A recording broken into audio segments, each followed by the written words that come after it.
Simple way to connect it mobile internet to computer. On your mobile internet, then connect it data cable on PC and mobile.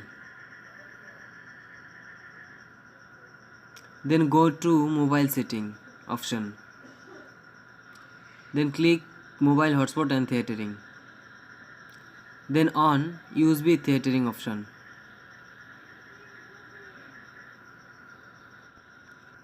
Now ready to use your mobile internet on computer. Thank you so much.